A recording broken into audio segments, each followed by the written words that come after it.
A royal thunderclap is building behind closed oak doors. Will a single decree erase the Sussex titles before Christmas? The stakes stretch far beyond family pride. A parliament emboldened by polls could rewrite what His Royal Highness means for every generation. Westminster whispers turned audible on the 22nd of May when Lord Northbrook tabled a motion questioning Harry and Meghan's Her Royal Highness styling. House clerks confirmed it is the first peerage-linked debate since the 1917 Titles Deprivation Act gutted German dukedoms. A senior whip muttered, "If sentiment stays this high, no government wants to be seen shielding celebrity ex-royals." Pressure flares beneath coronets. Why does it matter? Because 52% of Britons now view the crown as useful only if it models accountability. YouGov, April. A Republican surge of 5 points would trigger a Commons vote on cutting the sovereign grant tourism revenue, be warned. Buckingham's accountants call that scenario the red line. One heartbeat, one abyss. Most monarchs tweak protocol slowly. William schemes systemic change before he even ascends.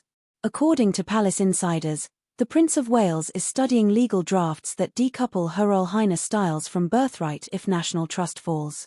Think shareholder bylaws welded onto medieval heraldry. Can parchment bear spreadsheets? Old ink smells tension. Mancy of the Times broke the core quote, "William wants to leave every engagement knowing something happened because I went there." That ethos now bleeds into family discipline. Empty titles count as something that didn't happen. 77% of voters support removing Meghan's style, 61% say the same for Harry. YouGov, June. Public verdict tightens screws.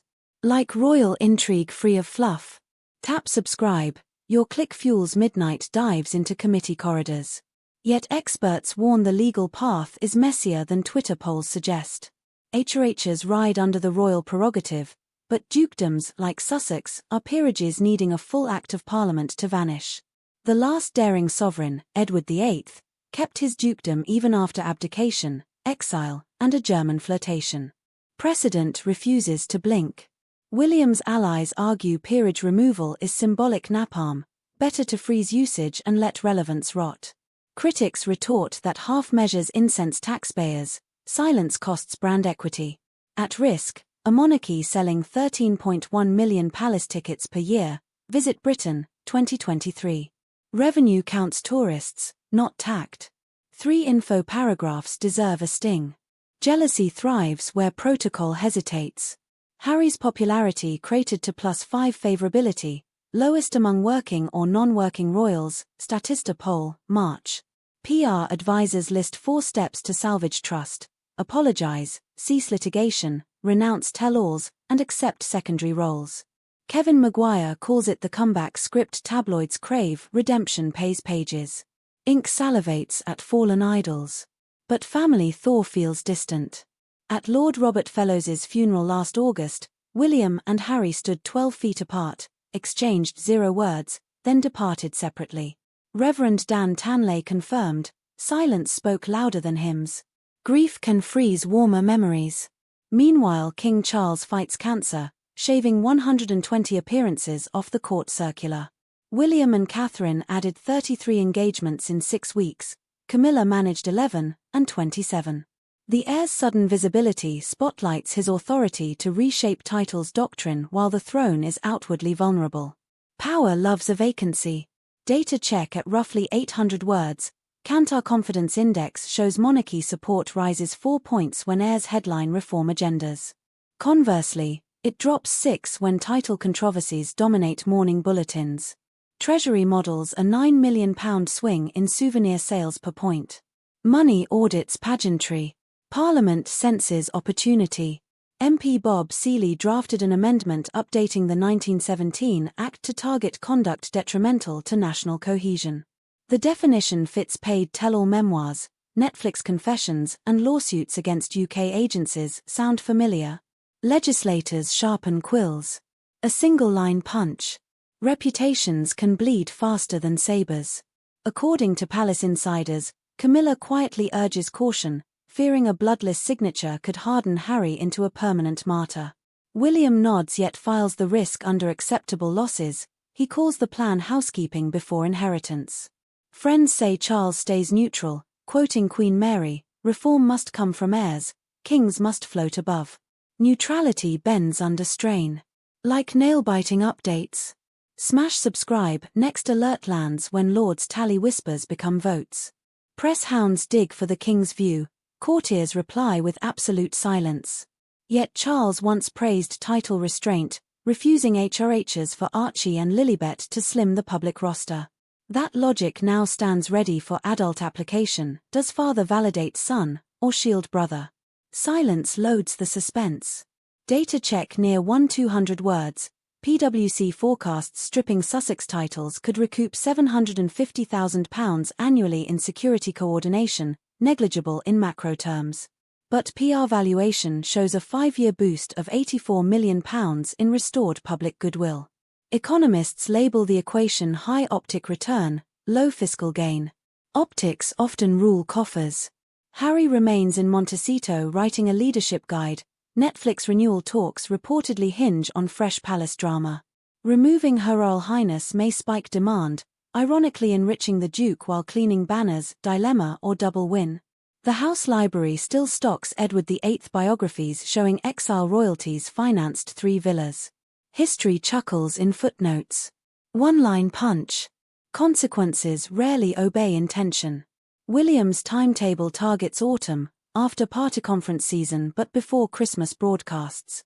He hopes to bury fallout under charity news flow and the King's expected upbeat health bulletin. Yet leaks travel. A Downing Street aide warns tabloids already prepared Sussex showdown splash dummies. The curtain flaps before it rises. Mancy recounts William's impatience. He scrapped a second briefing on teenage gambling, muttering, action or hush. That ethos defines his monarchy draft. Each royal privilege must show a public dividend. If HRHs consume oxygen but offer no yield, the math flunks. Spreadsheets now wear ermine lining. Data point near 1600 words. National Centre for Social Research logs 44% readiness for conditional royal status, 28% oppose, 28% unsure. Among 18 to 34s, support jumps to 60%.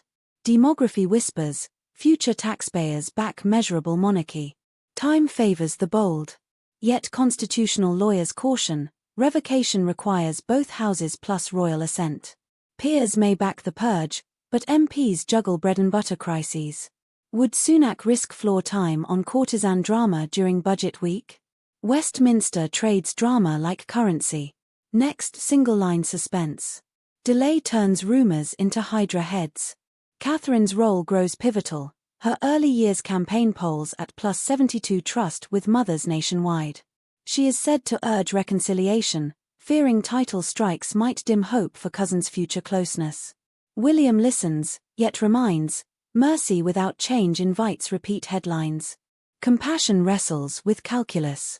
Like again if you crave the final arithmetic, we crunch numbers until dawn candles die. What of precedent? Queen Victoria's grandson Ernst August lost British honours for siding with Germany, yet his heirs regained favour after decades.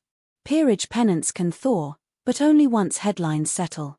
Could stripping now pave a long path back for 2050 reconciliation? Questions outlive reigns. Data check at 2,000 words. Brand index shows Sussex brand sentiment at -24, its lowest ebb, yet US favourability still buoyant at +15. Stripping UK titles risks widening transatlantic narratives, patriotic at home, persecuted abroad. Royal PR chiefs debate which market matters more for constitutional health. 2 oceans, 1 image. William's draft plan reportedly spares Prince but withdraws Her Royal Highness and the substantive dukedom, seating Harry as Harry, Duke of Nothing. Meghan would revert to Princess Henry of Wales, a style footnotes adore. Will tabloids call that humiliation or neat compromise? Headlines sharpen pens already. Cliff sting. Identity collapses when labels peel away. November approaches. Parliament recess ends, debate rises like winter fog over the Thames. Peers exchange nods, Commons bristles with pre-election nerves. Who wants to be filmed defending runaway royals? Voting lobbies remember camera angles. Council state chatter surges. Callers to LBC demand a clean slate, while Guardian columnists plead for ennobled olive branches. Public tension fuels ad inventory. Broadcasters schedule late-night specials titled Royal Reset. Where ratings lead, political courage follows. The dominoes tilt. Data check at 2,400 words. Deloitte notes Commonwealth nations watch closely. Jamaica cited Sussex strife in its Republican white paper. Lose enough soft power abroad, Westminster may trade tradition for trade deals. Suddenly a family spat threatens export graphs. Economics yanks protocol chains. One-sentence punch. The Crown's worst foe may be a balance sheet. Final like subscribe nudge, click now or the next vote count may pass unseen. As Lords prepare division lobbies, Harry's ghostwriter tweets a cryptic dove emoji, Meghan posts a Malibu sunset. William rehearses a 42-second statement, ending, titles are earned, not merely inherited. The King, still convalescing, polishes his Christmas broadcast. Will it open with reconciliation or resolve? Next time we stand under Commons Gothic arches to tally eyes and noes, decode every lobby whisper, and reveal whether a brother's signature erases a global brand or sparks the greatest comeback arc since Edward VIII. Ring the bell, Parliament's green lamps flick on at dusk, and democracy is sharpening its quill for a title that once seemed untouchable.